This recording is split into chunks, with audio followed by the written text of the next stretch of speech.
Welcome everyone to the Santa Ana Communication Linkage Forum meeting tonight.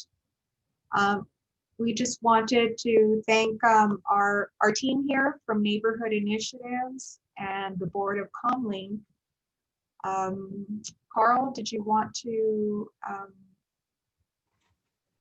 do some welcoming remarks? Yes, just like to welcome everybody. We appreciate your attendance in these hard times. Hopefully 2021 we'll be able to meet back together again. Looking forward to that. But in the meanwhile, through the use of the technology, hopefully we can get the word out. I am going to say that if you do have questions during the way, we do have ways of asking the questions, and we do encourage any questions that you may have. We have a lot of very important topics that we're going to cover tonight that may generate a question, and we are more than welcome to listen to those questions and answer them the best we can. Okay. With that, I'm going to go ahead and start with educational update by Lisa Solomon. Carl, do you want to do flag salute? I'm sorry. Flag salute. The flag salute? Oh, I'm sorry. Pledge allegiance. I'm sorry. Yes. Can everyone join me in pledge allegiance? Please put your hand over your heart and follow after me. I pledge allegiance to the flag of the United States of America and to the republic for which it stands, one nation, under God, indivisible, and liberty for all. And justice for all. Very good. Also need to, here's how you can raise your hand and ask questions. Yeah, I can go over this really briefly. Go ahead. So, yeah, we just wanted to remind our attendees that there are a couple of ways that you can participate. Some of you are very familiar now. You have the option of using your hand, and you can just click on the hand button, and our team will be able to identify you and ask to unmute yourself so that you can make a comment or ask a question. And you also have the other option of typing your question on the question box, so we can have the opportunity to read your question. So those are the ways to connect. I also wanted to share some quick instructions regarding Spanish interpretation that is available for this meeting. Para los que hablan español, tienen la oportunidad de seleccionar español abajo en el menú de la aplicación de Zoom. Nomás selecciona que quiere escuchar la reunión en español y lo escoge y haga clic ahí para seguir. Tenemos a personal que está dando la interpretación en vivo. Gracias. Okay, Carl. Okay, I really Back need to you. Okay, thank you. I also forgot to introduce our board, and they are online with us. And so I'm going to introduce Evangeline Goransky. I'm here. George Collins, Irma Macia, Terry McCall. Evening, everybody. Peter Katz, and Leon Jacobs. Now with that, I think we're ready to go to Lisa. Okay, hello everyone. This is Lisa Solomon, principal at Madison Elementary School, and I'm gonna pull my presentation up, and hopefully everyone can see it. I'm gonna turn it into presentation mode. As everyone knows, I'm Lisa Solomon, the principal at Madison, the very proud principal at Madison. Some exciting news for Santa Ana schools. We've opened up our learning labs. It's 3 classrooms that have opened up at each school site. We've had 3 pilot sites that opened on November 6th. That's Madison, McFadden, and Valley. The classrooms, we had 6 more sites who opened on November 16th, and we were planning on 22 more sites to be added on November 30th. The program is usually the same time as a school day. It's 8 to about 3 o'clock. It's a small number of students, usually about 42 students at each school site. We have 2 adults in every classroom and 14 children. These are some of the guidelines that you see right here, that shows how we're going to have a 3-phase launch, that it's Monday through Friday. It's run by our extended learning classified staff, and we're using some non-classroom spaces, and then we're using some classroom spaces as well. And then the site administrator is on each campus or more if available. Health services, front office staff, custodians, and our activity monitors are helping to support. We chose students who were having difficulty logging in, students who also had other challenges or who were identified McKinney-Vento, which is part of our homeless program, special education or English learners or foster youth as well. Um, we are taking all the safety precautions and as you know, we've been following our guiding principles to ensure the health, safety, and well-being of all students and staff. Only staff and students are allowed on campus currently. We're supporting the individual needs of the students and families. We've been trying to provide the highest quality educational experience for all students, and making sure that we're communicating throughout as to what's going on. Here are some pictures of some of the learning labs at the different schools. We welcome back our students as if it was like the first day of school. This is my school right here where you see the little Jeeps. We turned it into a learning safari to make it welcoming for our students. We're, of course, following all the safety guidelines to minimize the spread, as we talked about. Social distancing, there's signs everywhere. There's dots on the floor. It looks like our school has chicken pox because there's red spaces to stand 6 feet apart. We're providing face coverings for staff and students. We're promoting and teaching the frequent hand washing and the different steps. We're having surfaces or common touch points cleaned frequently, and we're making sure we're regulating the movement throughout the school. I wanted to just mention the learning labs first, just because we're so excited about them opening. I wanted to let you know we have important dates coming up. Tomorrow is a student-free day. We're having parent conferences this year, and I have to tell you, they've been going really well. We've been doing them virtually through Zoom, and the parents have liked them, and so have the teachers. To be able to be at your home and have your parent conference instead of having to drive to school has been great for them.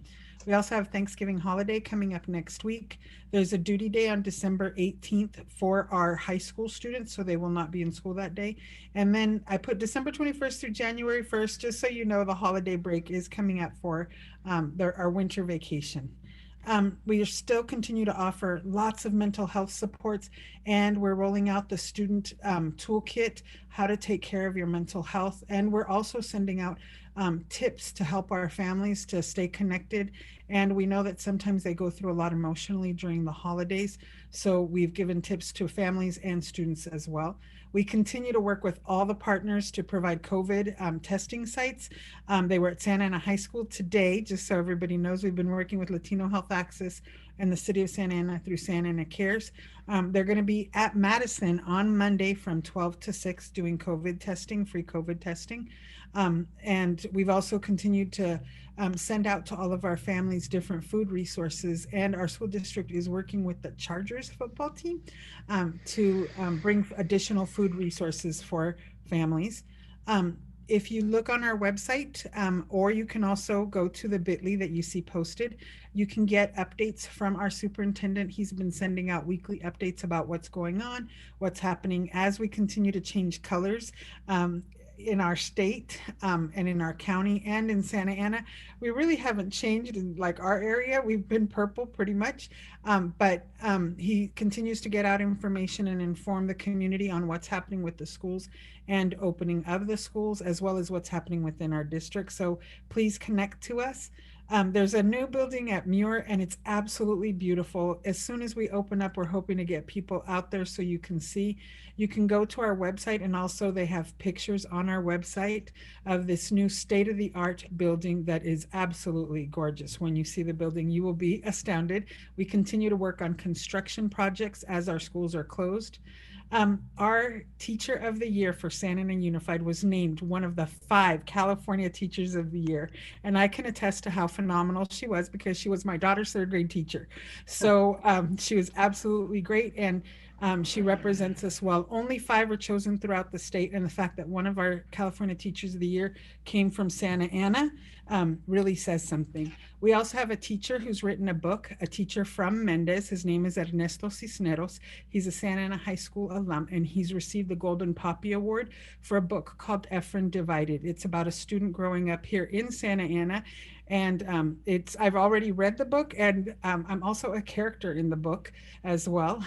So he's been getting recognized for this book, and he wrote about his life experiences and his experiences that he has seen as he's been a teacher in Santa Ana.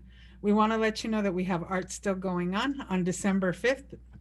There's always a Santa Ana Arts Forward segment of the Art Walk, and you'll be able to look on Facebook, and it's going to be streamed live. You'll be able to see performances from our kids and see some of their work. We also have a YouTube channel, and you can follow us at SAUSD Arts. And in March, we're planning on still having Boca de Oro. It may be virtually, but we are still planning on having it. And please stay connected to us. Get the information about Santa Ana. There's numerous ways, through Parent Square, through mail, through robocalls, and just look on our website. We also have lots of information there. And that is the end of the education report for Santa Ana Unified. Lisa, thank you very, very, very much. We've gotten one question, and it's from Mary Lou Branch asking if she could get a copy of your presentation. Yes. I'll send it to Margarita, and Margarita usually is able to get it out to everybody. Very, very, very good. Appreciate it. So basically what you're saying is that even though we went back to purple as a county, it doesn't affect schools. It's not that it's not affecting us, because I think we still have to follow like the safety guidelines. But for us, we opened before we went back to like purple as a county. But we were opening with additional safety guidelines, like only 2 adults are allowed in every classroom, along with 14 children. So let's just say Ms. Solomon needed to go in for a reason. I still monitor the classes from outside, but if I needed to go into the classroom to speak to the students, 1 adult would have to come out, just to make sure that we're ensuring that 6 feet social distancing. And it does impact us. It does affect us, because the decisions we make, and our school board has been very cautious, just so we're not like spreading the virus more than we need to. So as we've opened up, that's why we're doing it in phases, and that's why we're doing it in small groups. So when we do small groups, like I said, it's 14 kids per class.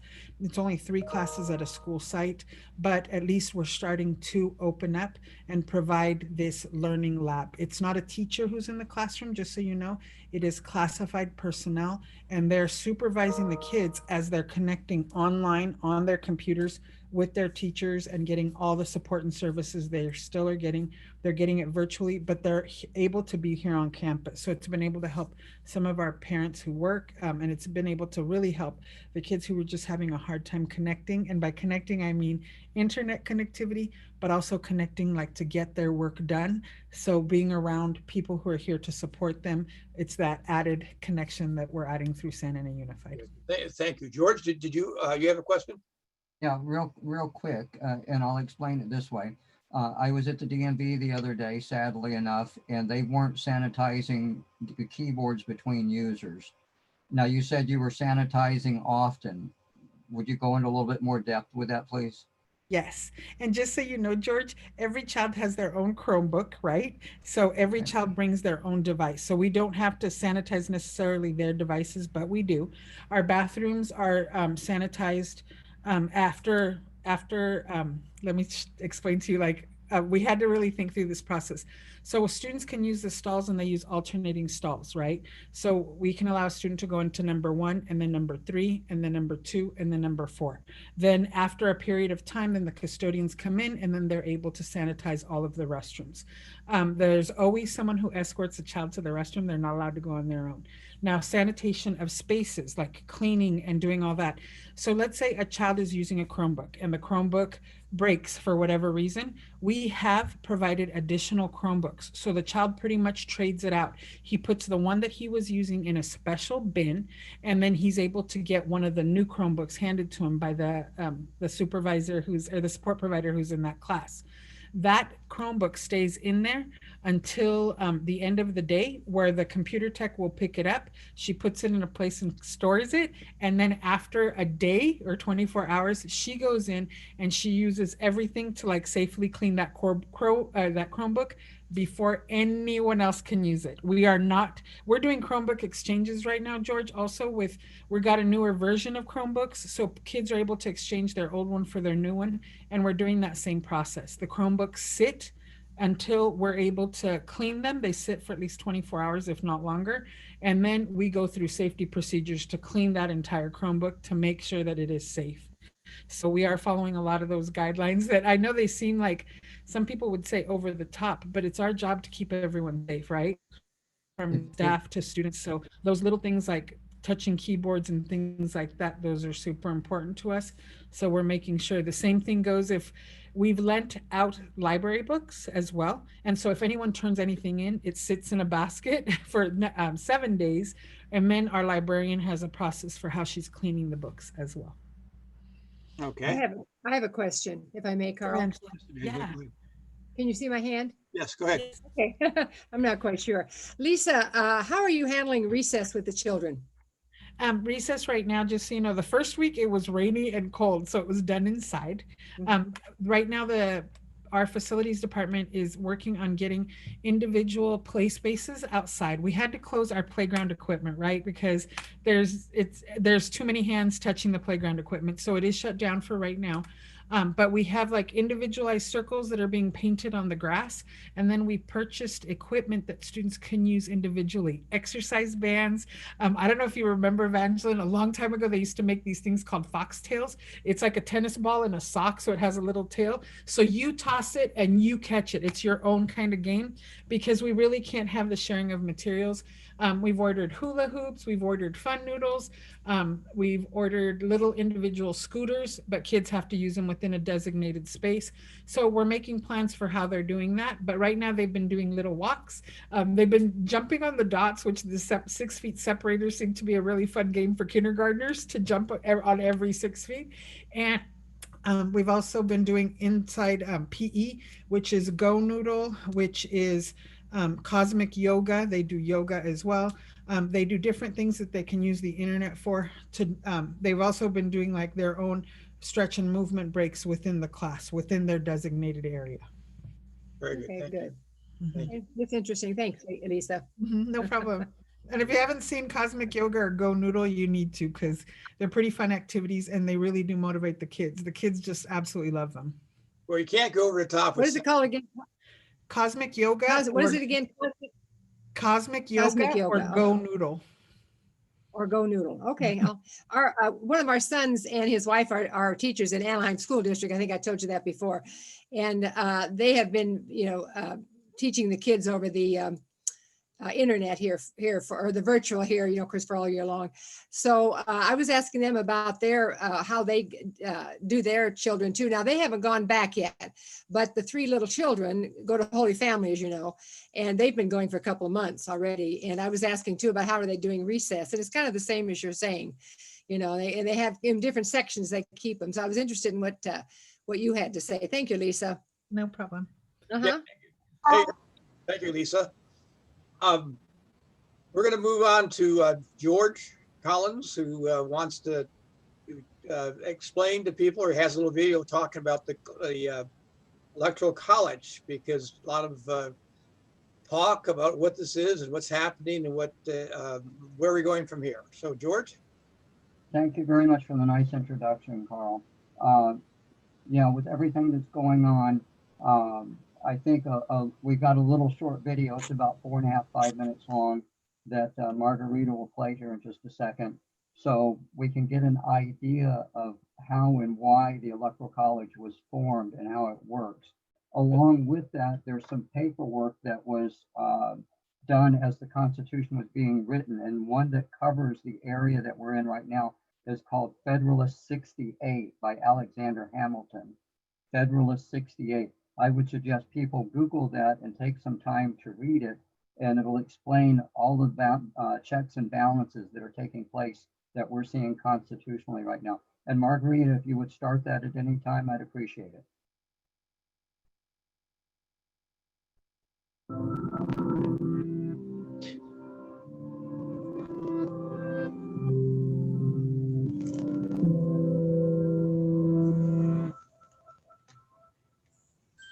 Most people have heard of the Electoral College during presidential election years. But what exactly is the Electoral College?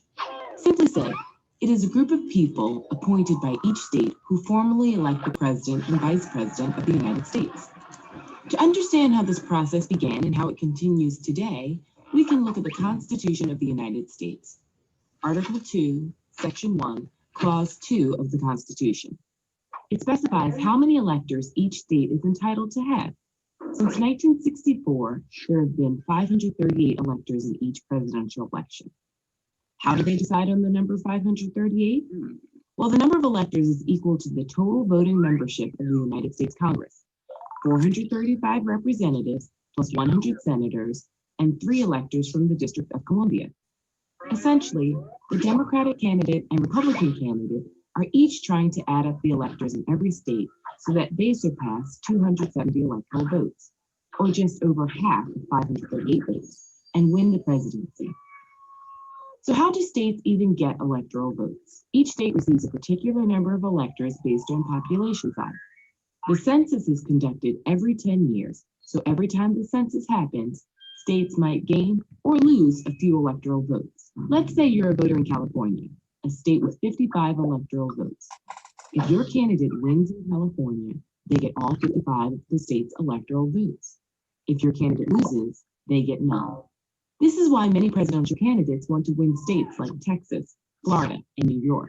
If you currently add up the electoral votes of those 3 states, you would have 96 electoral votes. Even if a candidate won North Dakota, South Dakota, Montana, Wyoming, Vermont, New Hampshire, Connecticut, and West Virginia, they would only gain 31 electoral votes total from those 8 states. Here is where it can get a little tricky. On a rare occasion, like in the year 2000, someone can win the popular vote but fail to gain 270 electoral votes. This means that the winner may have won and collected their electoral votes by small margins, winning just enough states with just enough electoral votes, but the losing candidate may have captured large voter margins in the remaining states. If this is the case, the very large margin secured by the losing candidate in the other states would add up to over 50% of the ballots cast nationally. Therefore, the losing candidate may have gained more than 50% of the ballots cast by voters, but failed to gain 270 of the electoral votes. Some critics of the Electoral College argue the system gives an unfair advantage to states with large numbers of electoral votes. Think of it this way.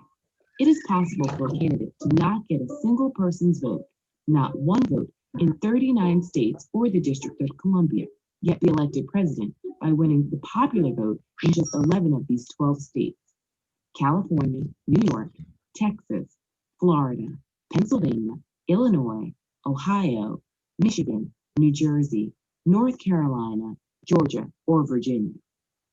This is why both parties pay attention to these states. However, others argue that the Electoral College protects small states such as Rhode Island, Vermont, and New Hampshire, and even geographically large states with small populations like Alaska, Wyoming, and the Dakotas. That's because a candidate can't completely ignore small states, because in a close election, every electoral vote counts. There are certain states that have a long history of voting for a particular party. These are known as safe states. For the past 4 election cycles, in 1996, 2000, 2004, and 2008, Democrats could count on states like Oregon, Maryland, Michigan, and Massachusetts, whereas the Republicans could count on states like Mississippi, Alabama, Kansas, and Idaho. States that are teetering between parties are called swing states. In the past 4 election cycles, Ohio and Florida have been swing states, twice providing electoral votes for a Democratic candidate and twice providing electoral votes for a Republican candidate. Think about it. Do you live in a safe state?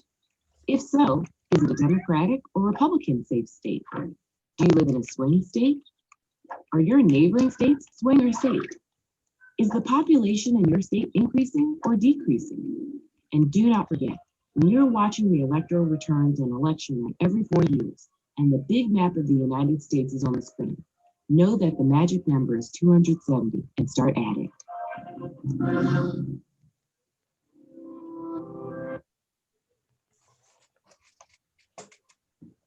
Very, very good. George, you have anything you want to add? Yeah, I think the video shows really good what happens in a normal year. And this year we're having a little bit, some abnormalities taking place, I'll say politely. And I think we're going to have to just wait and see until December 15th. That's when the Electoral College is actually added up. And technically, that's the day the president is actually chosen. So until we get to December 15th and see what states actually validate their votes and turn them in, and then turn in the vote for the Electoral College, that'll be the day when we know what happens.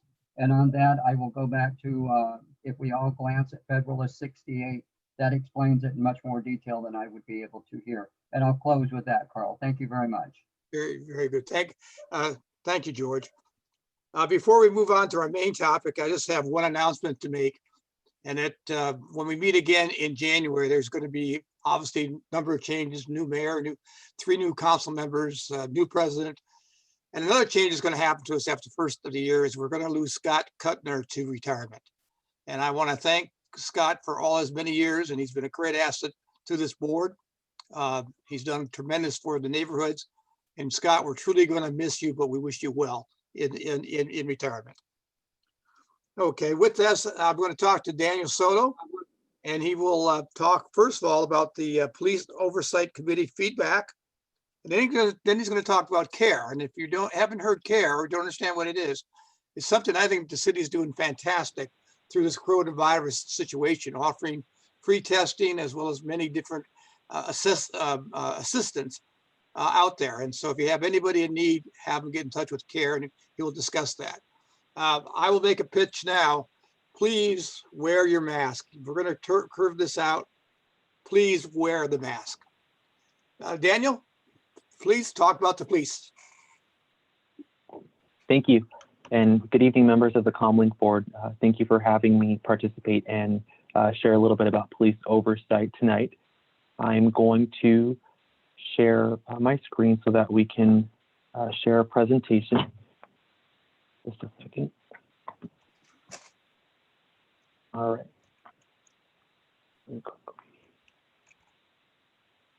Okay. So I'll be giving an iteration of a presentation that I prepared for the City Council back in September, just to give a quick overview of what we're doing. So police oversight, the definition of police oversight varies by source, but is generally defined by, Police Oversight Commission is a form of oversight of law enforcement officer conduct, and its purpose is to improve law enforcement performance and accountability. Best practices for police oversight. A leading scholar, Samuel Walker, distilled best practices into a concise and practical list designed to facilitate police reform. A, use of force and other critical incident reporting. B, open and accessible citizen complaint procedures. C, early intervention systems. And D, external citizen oversight. More best practices. Any successful police oversight model must address the rules, policies, norms, and culture of the police department. Research from scholars in the field of police oversight suggests that police misconduct is often driven by the ethos of the police organization. Police oversight models. There are generally two types of police oversight models. One, police oversight with investigatory powers, and police oversight without investigatory powers. So police oversight with investigatory powers consists of assigned members who have the additional authority to investigate complaints separately and externally from the police department. They are generally seen in organizations who have a history of serious patterns and practices of misconduct, and they may make findings and specific recommendations to administrators regarding discipline and or policy. Police oversight without investigatory powers. These consist of members who review police misconduct investigations, to determine whether they were conducted appropriately and adequately. Members agree or disagree with findings of the internal affairs investigation and may make recommendations. They may also provide proposals or recommendations regarding departmental policies. The National Association of Civilian Oversight of Law Enforcement shares 3 classifications of police oversight models. This is another way to examine the different models or structures of police oversight. The investigation-focused model. This involves routine, independent investigations of complaints against police officers, which may replace or duplicate police internal affairs processes staffed by non-police civilian investigators. The review-focused model concentrates on commenting on completed investigations after reviewing the quality of police internal affairs investigations. Recommendations may be made to police executives regarding findings, or there may be a request that further investigations be conducted. A review board composed of citizen volunteers commonly heads this model, and they may hold public meetings to collect community input and facilitate police-community communication. Finally, the auditor-monitor model. This model focuses on examining broad patterns in complaint investigations, including patterns in the quality of investigations, findings, and discipline rendered. In some cities, auditors, monitors may actively participate in or monitor open internal investigations. This model often seeks to promote broad organizational change by conducting systematic reviews of police policies, practices, or training, and making recommendations for improvement. Framework and a little bit of history of police oversight. Since the 1970s, more than 200 police oversight commissions have been established throughout the U.S. Police oversight programs vary significantly from one city to the next, and even within police oversight models that fall into one of the different 3 categories, or those that are labeled as investigatory or non-investigatory. We see a lot of flexibility and variability in how these police oversight models are structured. The best approach continues to be a subject of debate among scholars in the field of police oversight and practitioners. In part, this is because so many different factors influence what particular agencies and communities need and can sustain. So currently the city is working on collecting feedback from the community. We're really interested in gathering the community sentiments, and to really start this process, we have created and launched a survey on our city website. It's available in English, Spanish, and Vietnamese. And we plan to present the findings of this survey at the December 15th City Council meeting. We'll also be conducting here at City Hall some additional research as directed by our City Council, and we will have that available as part of the agenda packet for the December 15th meeting. And I just wanted to show you really briefly on our city website, if you visit us at santa-ana.org, you can search for police oversight. I provide some background information about the very recent discussions from our City Council, stemming from a discussion at our June 16th City Council meeting, a subsequent discussion and presentation by staff at the September 15th meeting. We've got information about, that's detailed in the staff report, but includes information about an overview about police oversight commissions, the different models, comments, and finally, survey links. So in addition to the survey that's hosted on the website, on the web page, you can also click to open a separate window to take the survey in English, Spanish, and Vietnamese. The survey is just ask a few questions. We ask for your name and your email address. We're asking for folks to identify if they're a resident, if they're a business owner, a contractor, or a vendor, if they work in Santa Ana, or if maybe none of those apply, but they care about police oversight and they want to give their feedback to us anyway.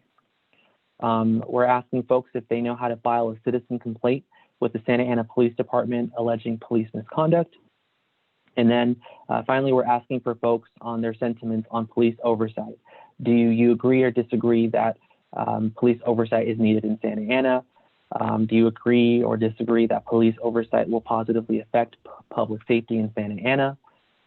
If police oversight were to be implemented in Santa Ana, what priorities should the police oversight model prioritize? And feel free to choose up to 3, either any that are already listed here or the other section which lets you add in whatever you'd like.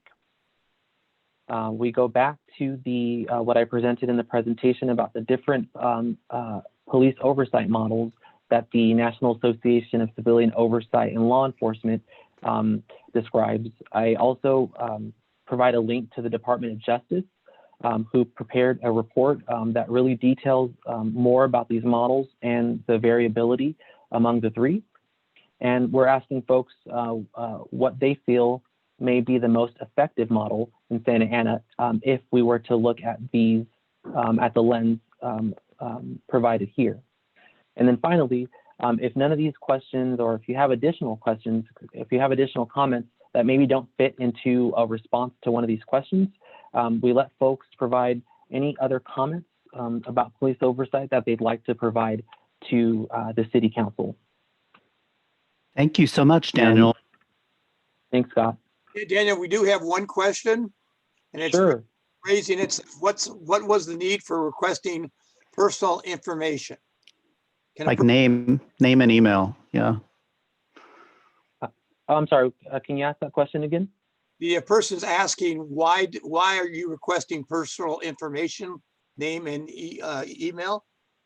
Can you fill the survey out without giving you that? I am requesting this information as part of this survey so that I can collect the data that allows me to view the respondents that are participating. And if we'd like to in the future to contact these folks for additional engagement opportunities in the future. If someone feels very strongly about not giving that, can they still do the survey? The survey, as it's formatted, requires a first name, last name, and an email address. If a person does not feel comfortable doing providing that information, they're more than welcome to email their comments at ecomment@santa-ana.org. And those comments, those written comments, will become part of our city's official public record. Yeah, Daniel, this is Scott, and I know Carl kind of posed the question. We did receive a follow-up kind of observation from the attendee who sort of asked that question, that it worries him, that it discourages the undocumented community from participating, essentially. That's his concern, essentially, that there's a large segment of the community that's being discouraged from participating in the survey. Mm-hmm. And, so and let me ask, because we've received these questions from Hector Bustos. Hector, would you like us to unmute your mic so that you can discuss this further kind of in your own words? Do you have an interest in doing that, or?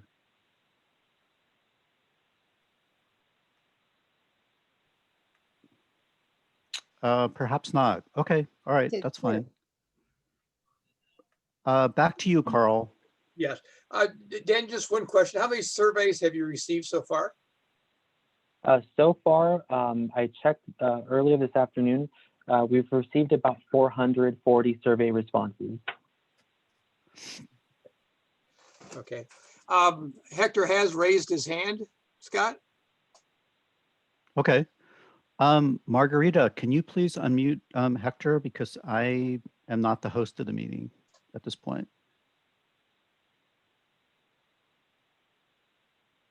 Margarita. Hello, can everybody hear me okay? Yes.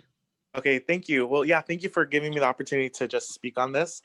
I know that, you know, this survey has been circulating around our community, but I think that it's also important to recognize that, you know, our undocumented community is also a big part of Santa Ana. And they are also interacting with our police officers on a day-to-day basis. And I think that it's really important that moving forward, we try to find a way to make this survey accessible to them as well in a way that feels safe and, you know, that where their information can be confidential. I know that with the survey platform y'all are using, there's a way to still ask those questions, but not make it mandatory in order to submit the survey. And that's just a recommendation that I have, because I know that there are a lot of folks who, you know, really care about this issue, and it's something that they want to raise concerns about, but because of their legal status, and because of worries of, you know, giving that information away, they're not participating. And so I think that, you know, when the city is conducting, you know, surveys and research and trying to find these data points, it's important to also find ways to encourage, you know, everyone in the community to participate. So that's all I have to say. So thank you so much. Thank you, Hector. This Thank is you. Scott, and we've got Daniel Soto participating. He'll be able to share your comments back in the circles that he travels in our city manager's office. And so thank you for those comments. Really appreciate it. Yes. Carl, back to you. Do we have any other No, questions? Hector, very much appreciate the comments. I think to those that haven't filled out the survey, please do. I know I'm going to. I haven't yet, but thank you, Daniel. That's a very good presentation. Now, can we ask you to talk about the Santa Ana Cares, which I think is a wonderful program our city's doing. Got it. Thank you. So just switching gears a little bit, I'm going to provide a quick update on the Santa Ana Cares program. This is a cross-departmental community engagement initiative that our staff has been working on diligently since since August, actually. The city received about $28.6 million from the federal government and passed through the state government. It's the coronavirus relief funds that is used for coronavirus recovery activities. And so all the activities associated with COVID-19 response and recovery is under the Santa Ana Cares program. And so one of the key components is free COVID-19 testing for all Santa Ana residents who can get tested. If you live in Santa Ana, regardless of where in Santa Ana you live, you are eligible to receive free COVID-19 testing. We have testing available Saturdays and Sundays at Santa Ana College. You can call to make an appointment. The phone number is 877-362-9779. And we also have mobile resource centers that we set up in our neighborhoods. We've gone to neighborhoods throughout the city, and we still have a few remaining. Next week, on November 23rd, we will be at Santa Anita Park from 12:30 to 7. The following day, we'll be at Thornton Park from 12:30 to 7 also.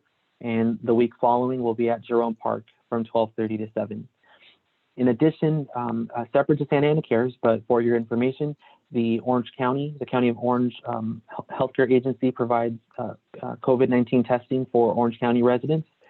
They have some testing super sites and then other sites throughout the county. You can visit their website at occovid19.ochealth.info, or excuse me, .ochealthinfo.com to find out more. Something that we're also doing under Santa Ana Cares is the Santa Ana Nurse Hotline. We have a free 24/7 nurse hotline that folks can call. We're not asking for identifiable information. We're not collecting health insurance information. You can call if you have any questions about health information related to COVID-19. Their phone number is 1-800-589-8776. The city, as part of our Santa Ana Cares program. Hey, yeah? Daniel, this is Scott. I'm sorry to interrupt you. Hi, Scott. One of our Commonly board members, Terry McCall, sort of asked a question about how the homeless, would get tested for COVID, how that procedure is handled. I see. So, like I mentioned earlier, our COVID-19 testing is open to everyone. So our testing is open to everyone in the city, and I'll show a map a little later in this in this presentation, but we have a pretty wide reach throughout the city, and we've strategically placed our mobile resource centers to allow folks to just walk up. We really wanted to limit the the traveling and maybe large gatherings of folks. So these mobile resource centers were really neighborhood specific. So for anyone who would like a COVID-19 test, we have multiple opportunities, or we have had and still have a few remaining for folks to walk up and receive a COVID-19 test. Okay. Okay, very good. So Terry McCall, did that answer your question, sir? I guess a thumbs up, Yeah. Mr. McCall. Yes? Awesome. Okay, good. All right, we're Okay. good. All right, back to you, Daniel. Sorry, I apologize for the interruption, but Oh, no. we're just Oh, trying to take no, the that's- questions as people kind of ask them Sure. related to your presentation. Thank you. Thank Sure. you so Not much. Not a problem. So under the Santa Ana CARES program, the city is also funding $8 million of direct assistance programs to Santa Ana residents who have experienced a financial impact related to COVID-19 and are Santa Ana residents. So one of our main direct assistance program is rental relief for tenants and for landlords. The city is providing one-time $1,500 grants to help pay for back rent, again, for households who have experienced a financial impact related to COVID-19. That can be a loss of a job, but that can be a reduction in work hours and therefore a reduction in income. And let's see, just a second. Additionally, we're also providing one-time $500 grants to Santa Ana residents to help pay utility bills.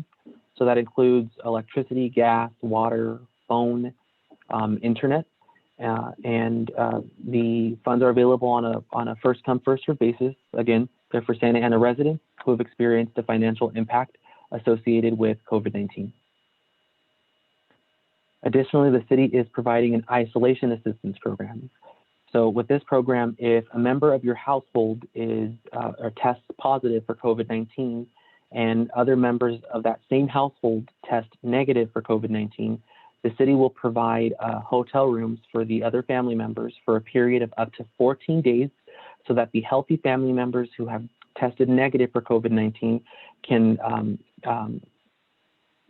stay safe and not be potentially exposed to COVID-19, and from the sick family member, and that the family member who has tested positive can safely self-quarantine at home. Another program that we have is the Child Care Grant Program. The city is providing a one-time $1,000 payment to cover child care expenses for Santa Ana residents who have been impacted by COVID-19, who may be an essential worker and requires childcare so that they can go to work. We're also providing assistance for businesses. We're providing one-time grants up to $10,000 for businesses and nonprofits with 25 or less full-time employees. We also have an artist relief grant. We're providing up to $50,000 per applicant for arts-related nonprofit organizations and up to $1,000 per applicant for individual artists. For more information on the Santa Ana CARES program, we have a dedicated hotline here at City Hall that is available during our normal operating hours. That phone number is 714-667-2273. We have staff available to answer your questions and comments in English, Spanish, and Vietnamese. And like I mentioned earlier, we separately have a 24-hour, 7-day-a-week nurse hotline. If folks have any health questions related to COVID-19, please feel free to call the hotline at 800-589-8776. And I wanted to show you really briefly where you can find this information on our website. If you visit our City of Santa Ana website, we have a COVID-19 button here at the top. You can click on COVID-19 and you'll find some public health information, again, contact information for our different hotlines, and additional program details for all of our direct assistance programs, how to receive testing, and more information. Hey, Daniel, this is Scott, and I don't want to put you on the spot, but you probably have this statistic, but can you give the group just sort of an indication of the number of COVID care kits that have been distributed at community events? Just a ballpark I think I number or can do something? that. Okay. So on this page, we also have a dashboard. So in the spirit of openness, we want to share with folks what we're doing. So this is updated a couple times a week. I think this is the map that I mentioned earlier here on the left-hand side that kind of shows you what our reach has been with our mobile resource centers, where we are setting up distribution centers, COVID-19 testing sites. But back to the care kits, we've issued so far about 69,000 care kits. So they include some personal protection equipment, as well as some printed materials, different guides and documents to help keep people safe and to learn more and to apply for some of our direct assistance programs. Excellent. Thank you. Thank you so much. It's phenomenal. I mean, that's just my opinion. It's a huge number for sure. Scott, do you have any numbers on the current number of cases in Santa Ana and what our numbers are doing? I think Daniel might have some of that info. Daniel, again, I apologize if I'm putting you on the spot, but I think there were some statistics that came out from the county recently, and Daniel will help us have some context with that. Thank you, Daniel. Sure. So the County of Orange maintains up-to-date data on the COVID-19 case count. So let's pull that up here. And so this is, again, the Orange County Healthcare Agency's website. And let me try to find Santa Ana. So that number, Daniel, that we just saw was 67,000 COVID cases in the county. That's for Orange. Yes, that's correct. Okay. That's a huge, a gigantic number for sure. Okay, that's not there. Just a second.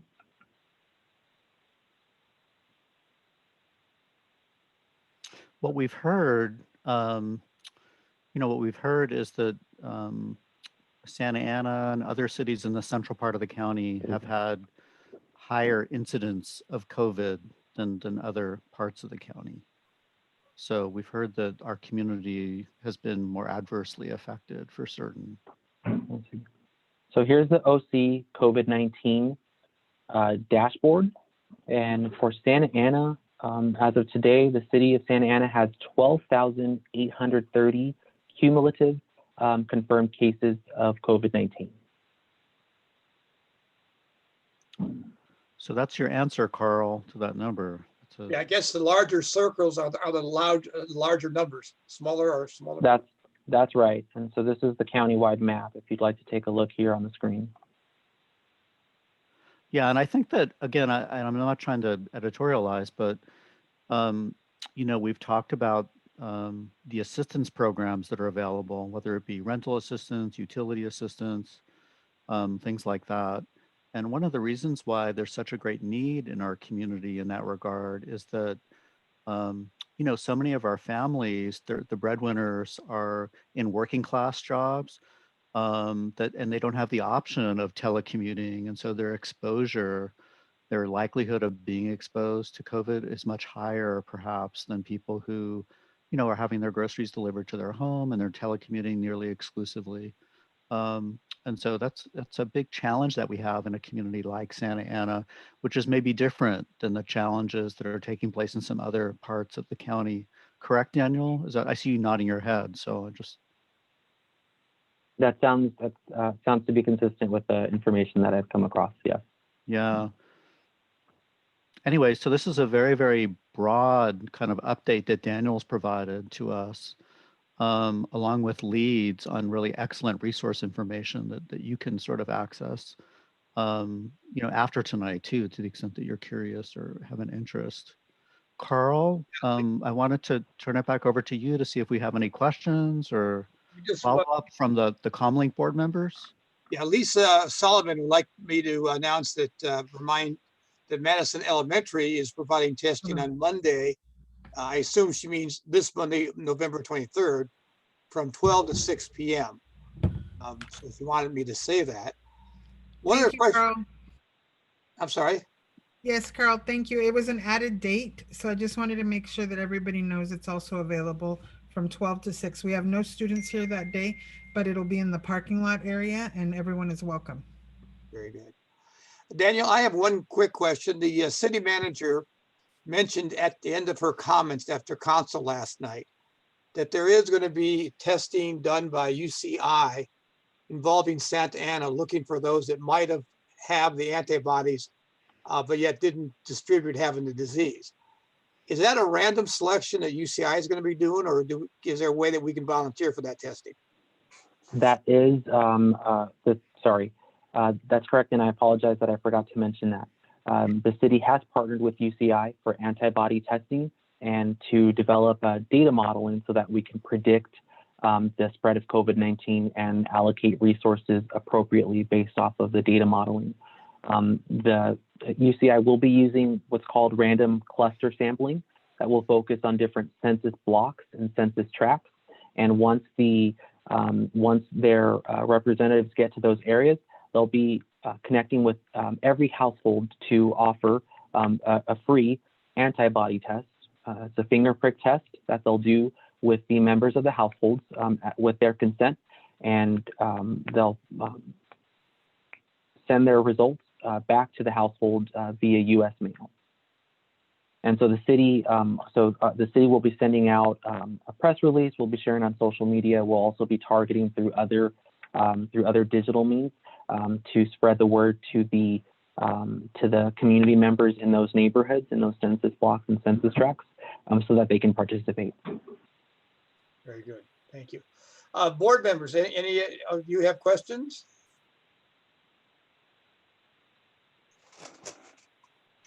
Evangeline or Scott?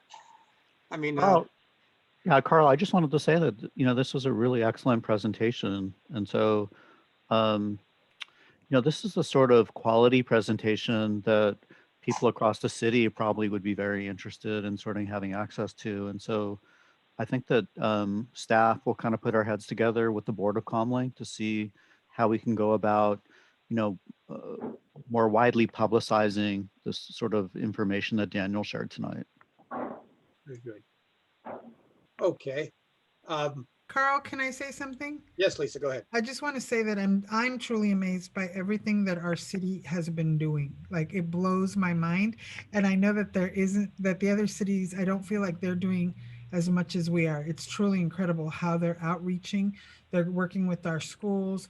They're trying to get support to the families. So I just want to thank the city of Santa Ana. I know that the people will always say there's more that can be done, but I'm really impressed with the work that you've done and with how many testing sites there are, how they're available at different times of the day.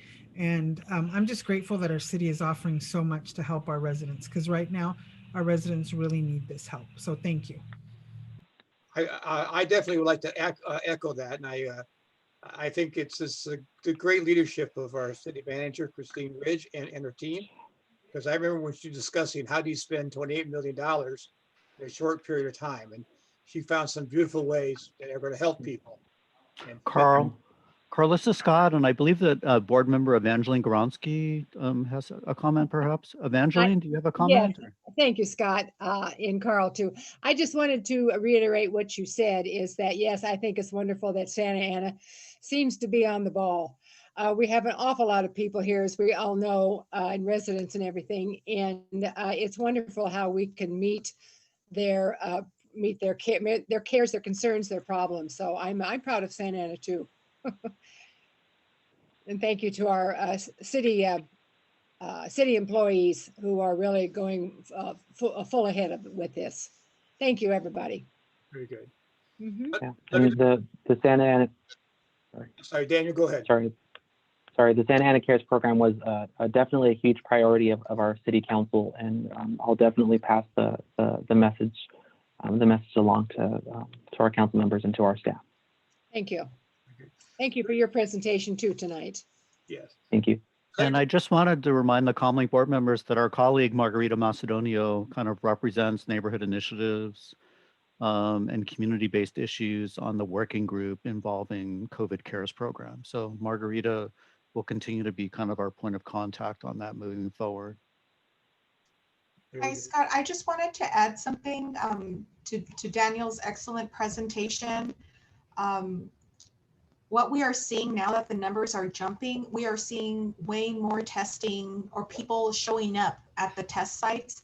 So earlier this week, we were at Madison Park, and we had over 400 people there. And so we just anticipate now that we're in the purple tier, we're going to expect more. So we're doing everything we can to mobilize those resources so that we don't have people waiting in line for a long time to get tested. That's the priority, and where it's shifting.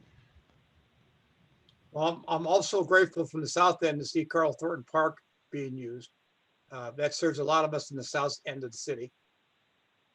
And this is Scott, and I know we don't have all the details yet, but we were very interested in the announcement that the County of Orange made recently regarding the availability of a saliva sample type test that residents can send in to get results regarding COVID as well. And so, these are all pieces that are necessary for us to be able to have as much information as possible and safeguard people's, health and well-being as much as we possibly can. It's daunting. I mean, it really is. It's very, very humbling. The pandemic has been very humbling for us, for sure. And so many of our households have been adversely affected. And so what you're seeing is an effort to try and use the resources that we have in the best possible way. That's all. I have another question, if I may, please. Go ahead, Evangeline. Hi, okay. I've noticed lately that they're talking about, or they're showing how they're taking testing through, as Scott just said, saliva. What is the difference then doing the saliva by the mouth than it was before when we saw them doing them through the nasal passages? Is one better than the other, or it's the same? I'm not I'm not an expert at this, but I think that the saliva is something that can go through the mail, and it works through the mail basically. Okay. And I'm just not sure that the nasal swab does. I'm sorry. And I'm not a doctor too. We can ask this question, or maybe Daniel knows. I don't know. I unfortunately don't have that information, but I can certainly find out and share it back with the group. Just curiosity, because at first we used to see everybody having a nasal test, and now I see the mouth swab. So I'm just curious. Okay. All right. Very good. I think we've had an excellent meeting, Carl and Very Peter and the board of Comlink. Mhm. I don't see any other questions or observations. Yes, Carl? the only thing I would like to add is let everyone know that we are dark in December, and we'll meet again in January 28th. It will be an online meeting. Hopefully there'll be vaccine out. Hopefully we have a new president. We'll have a new board, 3 new council members, and a new mayor in the city. And so we have changes. And with that, we'd like to wish everybody a very safe and happy Thanksgiving, a very Merry Christmas, and a Happy New Year. And I think 2021 is going to be far better than 2020. Let's hope so. Thank you, Carl. Carl, I just wanted to share with the board and the attendees that City Manager Christine Ridge has confirmed for the Comlink meeting on January the 28th. So she will be there participating remotely. And I think Daniel had one more update, right? Or Sure. If the I think he had just some announcements regarding the city elections. I think that's what he was asked to briefly cover. Oh, sorry, go ahead, Daniel. Okay, just a second. Switch gears again. I'll make my one last plea while he's doing that. Please wear the mask. It does work. I just ran a voting center and they worked very well. Carl, can we also thank the city for providing us masks, the city of Santa Ana masks? When you go to get tested, you get a bag and you get masks as well. And I have to tell you, I've seen so many parents and kids using the masks. I'm very grateful, Daniel, for that. So if you can thank Daisy from the city manager's office for, making sure that we're well taken care of, and the little packs that have the hand sanitizers in them. Those have been a great help too. Thank you. Nice. to know. Absolutely. All right. So just a quick update. The city had its general municipal election on November 3rd, and the city is in the process of certifying our election results. Specifically, our city will certify our city council election results on December 8th. So just next month. What's different, what has been different this time, and I did share with the group before, the city is in the process of transitioning entirely its election system to a by district or by ward election. So for our election that just passed, we had registered voters in wards 1, 3, and 5 directly vote for the council candidate for the council seats for those wards.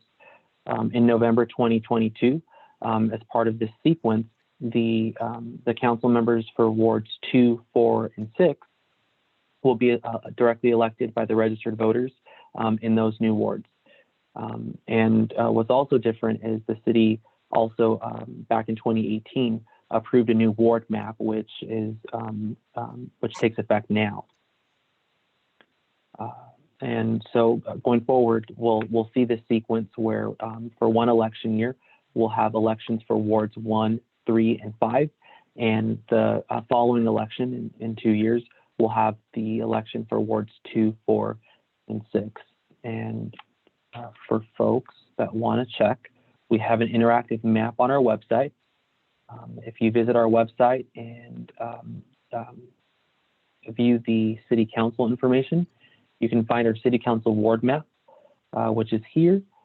To find out where you live, to find out which ward you live in under our new ward map, you can enter in your address, and I'm entering our city hall address, and the map will let you know exactly where your residence falls in under the ward map. I think that's very important because some of us will be changing wards. I know I go from ward 4 to ward 2 next time. Mhm. I'm with you. Yeah, you poor boy. I'll take care of you, don't worry. That is a wicked laugh that Evangeline has sometimes, isn't it, Carl? I know. She kind of missed Halloween was a few weeks ago. Yeah. All right. With that, Scott or Marguerite, I don't think we have anything more. We've had a very productive meeting. I do appreciate everyone. Yes, I think that's it. I want to again bid good night to everyone and happy holidays. Thank you very much, Carl and the Comlink board and all of our speakers, and we'll catch up with you guys in January. Sounds good. Good night, all. Good night.